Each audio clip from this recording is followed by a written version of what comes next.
Isso aí. 10 horas e 28 minutos. Agora, virando completamente a página aqui, acionando Mano Ferreira aqui a postos, até porque eu gostaria de repercutir com a nossa audiência que o Supremo Tribunal Federal formou maioria para tornar o ex-assessor de Alexandre de Moraes réu.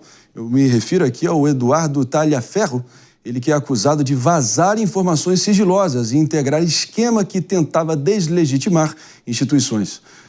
Mano, como é que ficou essa votação até agora e um pouco do contexto aqui para contextualizar para situar, melhor dizendo, a nossa audiência. Pois é, Marinho, nós tivemos agora o voto do ministro Flávio Dino, que acompanhou o de Alexandre de Moraes e o do relator do caso, Cristiano Zanin, nessa história. O placar, portanto, está de 3-0, falta agora o voto da ministra Carmen Lúcia, que tem até a meia-noite da sexta-feira para registrar a sua posição no plenário virtual, né? Ou seja, essa é aquela votação que acontece, cada ministro coloca o seu voto no sistema, não estão sendo lidos esses votos naquela sessão presencial, como vimos outras vezes, né? É extremamente polêmico esse caso, porque Quais foram as informações? O assessor Tagliaferro, né, ele foi afastado depois de uma denúncia de violência doméstica e depois de ser afastado,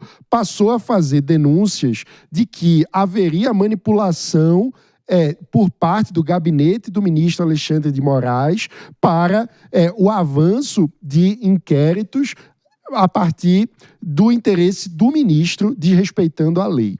Mano Ferreira aqui com a palavra, recepcionando agora sim os ouvidos atentos de todo mundo sintonizado pela Rede Jovem Pan de Rádio. Tema da vez aqui que o Supremo Tribunal Federal, na sua primeira turma, virou uma espécie de trincheira, né? Confirmando ali o fato que Eduardo Talhaferro, ex-assessor do ministro Alexandre de Moraes, se torna réu por vazamento de informações sigilosas, polêmica danada em torno disso. David, vou com a Aninha Beatriz, de sua expectativa, muita gente já criticando, que parece mais uma vez que o ministro Alexandre de Moraes avoca, né, arvora para si a função de não só juiz, promotor e investigador, quando isso, se a depender dos códigos, não faz sentido algum. Não, e sabe, André, que o mais curioso é que, mais uma vez, a gente vê o ministro Alexandre de Moraes na figura da vítima, né? Porque, supostamente, se ele é o titular do gabinete em que essas denúncias foram feitas e essas denúncias, de alguma forma, se comprovarem serem verídicas, ele é o responsável por esse gabinete. Então, a gente vê uma centralização que é muito prejudicial à democracia como um todo. Mas o que eu queria frisar aqui são 2 pontos. O primeiro a gente está falando de aceitar a denúncia para tornar réu. E em casos como esse, a gente tem, por princípio constitucional, que é mais benéfico que você aceite a denúncia, para a partir daí você viabilizar ao acusado todo o direito de defesa, e eu entendo quem critique, pois acha que esse direito de defesa não é efetivamente dado àquele que está sendo acusado, mas o meu ponto não é esse, para então, ao final, elucidados os fatos e produzidas todas as provas, aí sim haver uma decisão definitiva a respeito da culpa ou não deste assessor. E o segundo ponto é que a gente vê cada vez mais, e em especial depois que o ministro Luiz Fux trocou de turma, timinho. Opa, trincheira. Você não consegue perceber qualquer tipo de divergência dentro dessa turma. Eles estão unidos como um só coração. E isso também acaba sendo muito ruim quando a gente fala de democracia e de soberania nacional. Meus amigos, algo a declarar aí, David Tasso, olhando adiante?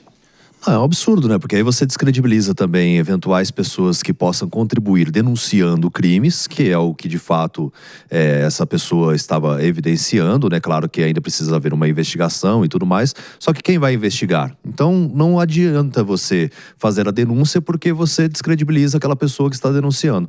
Então é muito prejudicial à nossa democracia, sim, e precisava ser revista essa questão.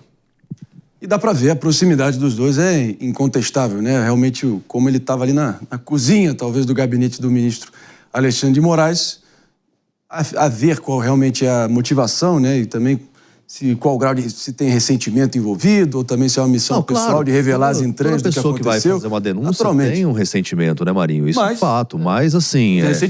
de que forma que eu posso provar isso? Quais são os documentos apresentados? E aí você descredibilizar isso também é muito prejudicial. E aí isso devia, na minha visão, ir desde a primeira instância, a partir de um procedimento que não faça com que a averiguação ocorra por aquele que é o próprio investigado. Né? Esse tipo de concentração de poderes acaba diminuindo a credibilidade da instituição e do sistema judiciário brasileiro diante da sociedade. Inclusive, a qualquer momento, o presidente Lula pode assumir o microfone e também iniciar os trabalhos lá de Belém, no Pará, na COP30. Então, nossa produção aqui aposta aguardando esse momento, mas até que ele não ocorra, a gente segue adiante aqui às 10.